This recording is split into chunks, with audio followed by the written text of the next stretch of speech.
ہم نے قوم عاد کو ہلاک کیا.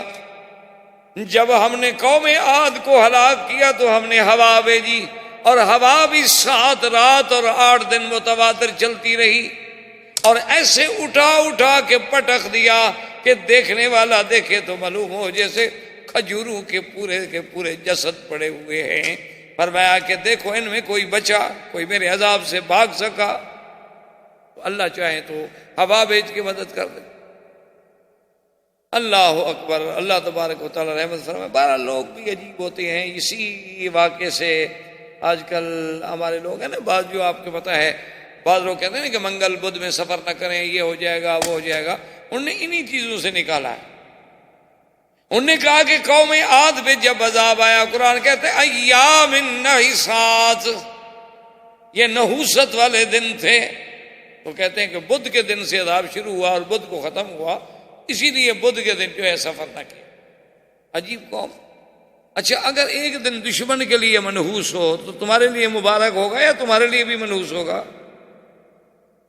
نہیں سمجھ آئی؟ جس دن دشمن مر جائے تمہارا، چلو اس کے لیے تو منحوس ہے، لیکن تمہارے لیے تو خوشی کا دن ہے. تمہارے لیے کیسے منحوس ہو گیا؟ منحوس تو ان کے لیے تھا جن پر اللہ کا قہر ٹوٹا. تمہارے لیے تو خوشی کا دن تھا. تم ان کی تقلید کر کے ان کی برادری بن رہے ہو کہ بھی ان کو بدھ والے دن پریشانی ہوئی تو ہم بھی بدھ سفر نہ کریں. یہ کیا عقل ہے یار؟ اللہ کے دن ہیں، یاد رکھو. ایک دن میں کسی کے گھر میں بچہ پیدا ہوتا ہے، کسی کے گھر میں موت ہو جاتی ہے، کسی کے گھر میں خوشی ہوتی ہے، کسی کے گھر میں غمی ہوتی ہے. یہ تو اللہ کا نظام ہے، یہ تو آپ نہیں کہہ سکتے. تو اس لیے اب آپ جناب اندازہ کریں کہ جنگ بدر میں یعنی ایسے عجیب واقعات آئے کہ اللہ تبارک و تعالی نے فرشتے بھیجے اور حضور قریب بدر پہ آئے. آپ نے فرمایا یا فلان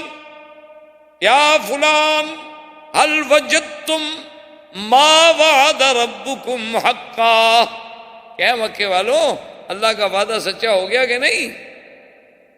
حضرت عمر نے کہا یا رسول اللہ آپ کن کو بات کر رہے ہیں، کن کو تکلیف فرما رہے ہیں؟ وہ تو بدبخت مر گئے، گل گئے، سڑ گئے، کنویں میں پڑے ان کا تو پتہ نہیں وجود ہی ختم ہو گیا. اور آپ نے فرمایا بل انہ اسمع منک یا عمر، تم سے زیادہ سن رہے ہیں.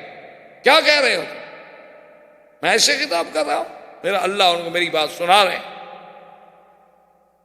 حضور سرکار دو جہاں صلی اللہ علیہ وسلم اب جنگ بدر کے بعد جب جنگ ختم ہو گئی، قیدی آ گئے، حضور نے صحابہ کو بلایا، مشورہ لیا کہ ان کا کیا کر.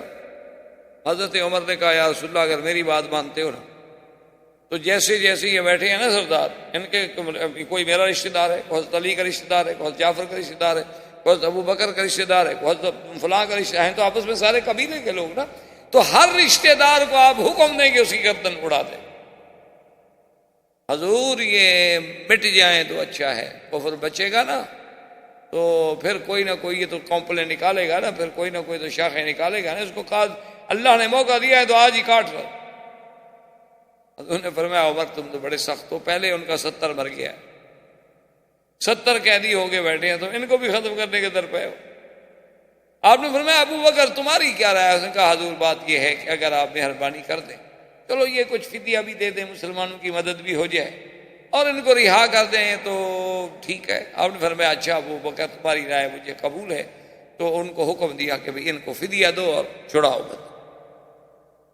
اب سب کے فدیے آنے لگے تو ان میں ایک قیدی جو ہیں وہ ابو العاص ہیں، جو زوج ہیں زینب، بی بی زینب کے خاوند جو تھے ابو العاص ہی حضور کے داماد تھے، وہ بھی قید ہیں اور ان کے پاس فدیے کا مال بھیجنے کے لیے کوئی چیز نہیں ہے. تو ان کی بیوی نے، بی بی زینب نے، حضور کی بیٹی نے اپنے گلے کا ہار اور کچھ چیزیں اور ادھر ادھر سے کچھ چیزیں اکٹھی کر کے فوراً بندہ بدر بھیجا کہ فدیہ دے کر میرے شوہر کو چھڑائے. جب وہ فدیہ لے کے پہنچے اور وہ ہار سامنے آیا تو حضور نے ہار جب دیکھا تھی، ہار اصل میں بی بی خدیجہ کا ہار تھا جو انہوں نے اپنی بیٹی کو شادی کے وقت میں دیا تھا. تو حضور کو وہ ہار یاد آیا تو بی بی خدیجہ یاد آ گئی. فبکا رسول اللہ سے، حضور رونے لگے. حضور نے فرمایا میرے صحابہ اگر چاہو تو اس قیدی کو بغیر فدیے کے چھوڑ کہ میری بیٹی کے پاس یہی ہار اس کی کل قیمت. اگر چاہو تم راضی ہو، چکے یہ معاملہ مسلمانوں کا ہے، میں حکم نہیں دے سکتا. صحابہ نے کہا حضور آپ چاہیں تو سب کو چھوڑ دیں. ایک بات آپ چاہیں حضور تو سب کو چھوڑ دیں, ہم آپ کی بیٹی کا ہار لیں گے. تو حضور پاک نے اس کو رہا کر دیا. اچھا خدا کی شان دیکھو, وہ بھی تو قریشی تھا, قرشی تھا. وہ مکے میں آ گیا, حضور صلی اللہ علیہ وسلم کی قید سے واپس پہنچ گیا, چھوٹ گیا. اس وقت اسلام نہیں لے آیا, بعد میں اسلام لایا کہ میں قیدی بن کے اسلام قبول نہیں کروں. اسلام قبول کروں گا تو جب آزاد اپنے منشے سے, اپنی خوشی سے. اور بی بی زینب کو بھیج دیا, بعد میں خود مسلمان ہو کے آ گیا. الحمدللہ اللہ نے اس کے اسلام کو قبول فرما لیا. اور حضور صلی اللہ علیہ وسلم کے اس فیصلے پر اللہ کی طرف سے ناراض کیا. اللہ نے حکم دیا, اور حدیث میں آتا ہے کہ حضرت عمر آئے, دیکھا کہ حضور بھی رو رہے ہیں اور ابو بکر بھی رو رہے ہیں. تو حضرت عمر نے سلام کیا اور کہا یا رسول اللہ ماذا یبکی, یا رسول اللہ حضور آپ کو کیا چیز رلا رہی ہے, مجھے بھی بتائیں تاکہ میں بھی تو آپ کے غم میں شریک ہو جاؤں. آپ نے فرمایا عمر آج اللہ کا عذاب گویا کہ اتر کے اس درخت کے قریب آ گیا تھا, اگر وہ اترتا لما نجا منہا الا سعد و عمر, اس سے کوئی نہ بچتا مگر عمر اور سعد. اللہ نے تیرا فیصلہ قبول کر لیا کہ ان کافروں کو قتل کر دینا چاہیے تھا, فدیہ کیوں لیا. ما کان لنبی ان یکون له اسرا حتی یسخن فی الارض تریدون عرض الدنیا واللہ یرید الآخرہ واللہ عزیز حکیم. لولا کتاب من اللہ سبق لمسکم فیما اخذتم عذاب عظیم. اللہ نے فرمایا میرا مدنی یہ پیغمبر کی شان کو بات لائق نہیں کہ ہم دشمن قیدی بنا کے ان کے سامنے لائیں اور وہ چھوڑ دیں. کیوں, دنیا کی آپ کو زیادہ ضرورت تھی. اگر ہم فیصلہ نہ کر چکے ہوتے کہ آپ کی ہر غلطی معاف ہے تو آج ہم پکڑ لیتے, لیکن ہم پہلے فیصلہ کر چکے ہیں کہ ہم نے اپنے پیغمبر کی ہر چیز معاف کر دی. پہلے بھی بات بھی یغفر اللہ لک ما تقدم من ذنبک وما تأخر. حضور صلی اللہ علیہ وسلم کے صحابہ اصحاب بدر, جبریل علیہ السلام اترے, انہوں نے کہا, سوال کیا کہ یا رسول اللہ یہ صحابہ بدر کے بارے میں آپ نے فرمایا اصحاب بدر جو ہیں تمام صحابہ سے افضل ہیں. تو جبریل نے کہا کہ ھکذا فی السماء, یا رسول اللہ واقعی آسمانوں میں بھی یہی فیصلہ ہوا ہے کہ جو فرشتے بدر میں اترے تھے وہ سب فرشتوں سے افضل ہیں, اور جو بندے بدر میں آئے تھے وہ سب بندوں سے افضل ہیں.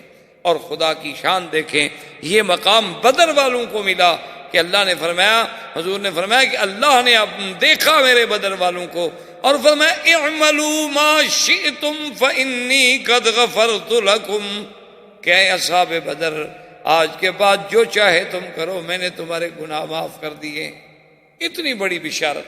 اس کا مطلب یہ نہیں ہوتا کہ تم گناہ کرو, معنی یہ ہے کہ جب اتنا بڑا شان ملا ہے وہ تو اور زیادہ جھک جائیں گے, وہ تو اور زیادہ اطاعت کریں گے, اور زیادہ فرما برداری کریں گے, اور دوسرا پھر اللہ ان کو راستے سے ہٹنے نہیں دیں گے. وہ تو مقام بدر ہے. حضور صلی اللہ علیہ وسلم اور غنیمت کے ساتھ, کامیابی کے ساتھ, فتح کے ساتھ مدینہ منورہ میں تشریف لائے, اور پورے عالم میں اسلام کا رعب جو تھا وہ غزوہ بدر کی فتح کے بعد چھا گیا, غالب آ گیا. اب لوگ اسلام کو سوچنے لگے, سمجھنے لگے. تو یہ اول غزوۃ غزاها رسول اللہ صلی اللہ علیہ وسلم, واللہ تعالی عالم وعلمہ ختم.